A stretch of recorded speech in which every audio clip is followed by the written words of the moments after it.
Hey, what's going on? Ryan here with Intersection Records, and we've gotten to the end of the year, and I'm going to do my top 20 concerts of 2024 that I went to. There is a concert Friday night I wouldn't mind going to, Friday night being the 27th, but I'm not, or 27th, no, the 20th, I'm not going to it.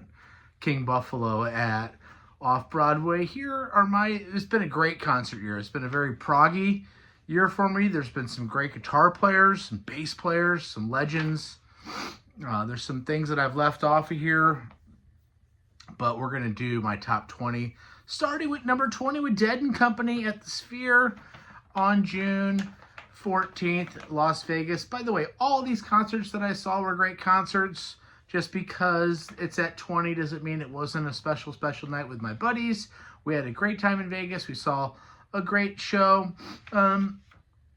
It just wasn't quite as good as the other shows on my list. The Sphere is tremendous. It's an incredible place to see a show, and seeing those first tours, or the first tour, was pretty special. Santana coming in at 19 on July 27th at Riverport Amphitheater, also called Hollywood Casino Amphitheater in Maryland Heights outside of St. Louis, Missouri. Santana is always a great time. It's always great to see Cindy Blackman Santana on drums and his fabulous band. Coming in at 18, I finally saw the Doobie Brothers with Michael McDonald. I've seen Michael McDonald. I've seen Michael McDonald with Steely Dan. I've seen the Doobie Brothers many, many times, including their classic lineup 35 years ago. From their first album, but I had never seen them with Michael McDonald. Steve Winwood opened up. The Doobie Brothers were fantastic on August 24th at the same amphitheater, Hollywood Casino, or Riverport there in Maryland Heights. Lynch Mob, George Lynch, my buddy Billy and I went to Diamond Music Hall in St. Charles County, Missouri, and on July 24th saw George Lynch and his band Lynch Mob perform, and it was just an amazing night. You know, I don't know a ton about Lynch's solo career. I do know some of the Dokken albums from the heyday, and to see him in a small club up close and personal was special, a special night. Coming in at 16, I saw what they billed as a country rock classic concert featuring Atlanta Rhythm Section, Pure Prairie League, Firefall, and finally got to see Richie Fura, the original singer and guitar player from Buffalo Springfield. Seeing him just with an acoustic guitar with his daughter on tambourine and backing vocals was a special experience for me, and loved it so much. And by the way, Firefall was incredible, so was Atlanta Rhythm Section and Pure Prairie League. Coming in at 15, Stanley Clarke Band. There was a festival in downtown St. Louis called The Intersection, Music at the Intersection, not to be confused with Intersection Records. By the way, subscribe to my channel if you like this content. We do shows every day. Jeremy Collier was on drums, Evan Garr on violin. Seeing that fusion, seeing Stanley Clarke, who I've seen many times with Return to Forever and other people, it's always the best. It's if you liked fusion. Coming in at 14, Goose. Heard a lot about Goose in 2023. Finally saw Goose, and it was not disappointed at all. In fact, I loved it.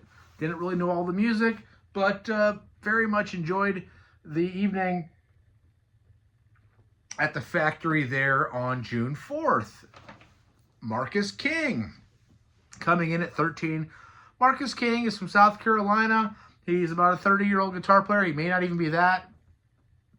Probably in his 20s still. He is not only a great guitar slinger in the vein of a Warren Haynes, but he's also got a James Brown thing going on. He also has a high level of entertainment going on. He can sing really, really well. In fact, I like his voice better than a Warren Haynes, but he can equally play guitar like that, but he also gets soulful. He's going to be one of the biggest stars of the next 20 years. God bless Marcus King. Coming in at 12, Marauder. What is Marauder? Well, we saw the live debut of Marauder. Marauder is lead guitar player, is it Josh Kiska from Greta Van Fleet on lead guitar, and Marauder was just so cool. We didn't even know they were opening up because Geese also opened up. Geese was great too. Marauder coming in at 12 at the Chaifetz Arena, April 27th, their live debut, their first ever concert. Coming in at 11, Greta Van Fleet. Greta Van Fleet, say what you want to about them being a Led Zeppelin ripoff. Well, if you're going to rip off a band, what better band to be influenced by? I don't like using the word ripoff. Why not Zeppelin? They're fantastic live, and they're getting better. I've seen them a few times now. Coming in at 10, Blue Oyster Cult. I'm a huge Cult fan.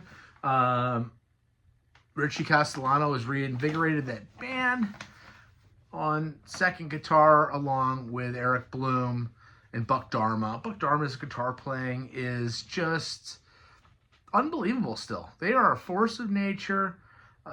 Everybody had such a good time. My buddy Bill and I again went to that show, and it was fantastic. Coming in at 9, though, Smashing Pumpkins. I first saw the Pumpkins in April of 1994. I've seen Billy Corrigan by himself before, but I hadn't seen them in 30 years with their classic lineup minus Darcy, and I loved every minute of it. Smashing Pumpkins comes in at number 9 for me. Coming in at 8 in Kansas City, Missouri at the Madrid Theater, November 7th, Animals as leaders, Tosin Abasi and gang, power trio, progressive metal. They played an album in its entirety that I can't think of the name of right now. I didn't really know the material, but it's one of those things where you take a chance, you go do something that you know you should do, go see a show, you know you should see this guitar player. I love guitar players. One of my favorite bands now.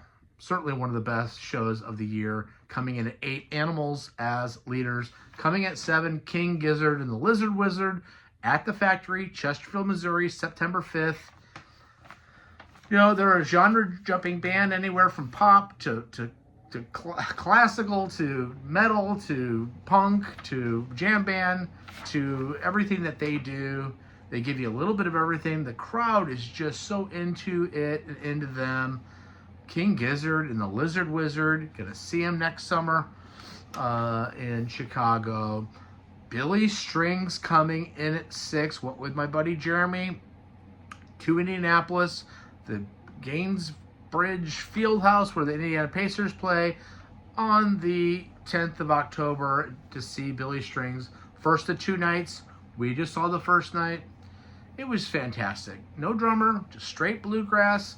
You all know who he is. He's one of the best guys out there in the music business. Coming in at 5, also in Indianapolis at the Murat Theater, Al Di Meola Electric Band, April 30th. You know, I tried to get some buddies to go. They all said no. I went by myself because it's that good. It was worth the experience. Al Di Meola is one of my favorite. He played some Return to Forever. He played a lot of stuff off the first 3 albums, Elegant Gypsy, Land of the Midnight Sun, and it was an amazing night of music. Fusion. How about Fish? Saw both shows at St. Louis, both at the Chaifetz Arena, the 30th and 31st of July. I'm going to throw the second show in as one of the best Fish concerts I've ever been to. They were both fabulous. Fish coming in at number 4. Just the first night had a 34-minute tweezer, right? Coming in at 3, John Anderson and the Band Geeks, June 15th, again at Riverport Amphitheater in Maryland Heights, Missouri. Opening up for El Monstero, which is a Pink Floyd cover band. John Anderson, of course, from Yes. The Band Geeks, led by Richie Castellano on bass, Andy Graziano on guitar, and they do the Yes thing as well as it can be done. End of story. Coming at 2, Steve Hackett and Genesis Revisited, performing Foxtrot in its entirety and performing other Genesis classics, plus a slew of Steve Hackett's solo material. This is a guy that I keep missing, keep wanting to see, know that I need to see. By the way, check out my ranking of Genesis, which I'm going to record tomorrow night, finally after a year. Steve Hackett. The Genesis albums don't really show how great of a guitar player he is, in my opinion. Seeing him live is incredible.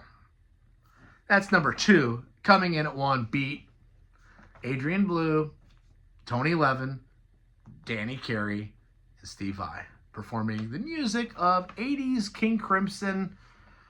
Just a spectacular night, again, with Bill Coulter, bass player in my band, bass player great in my band. It was just a special night. It's hard to describe how good it was. When you go to a concert, you have expectations. You know that it's going to be good, but you don't know that it's going to really kind of change, not stupid to say change your life, but it's one of the best concerts I've seen in the 20s, in this new decade. One of the best concerts, and my favorite concert of 2024. That's my show. Check out my channel. Peace out. See ya.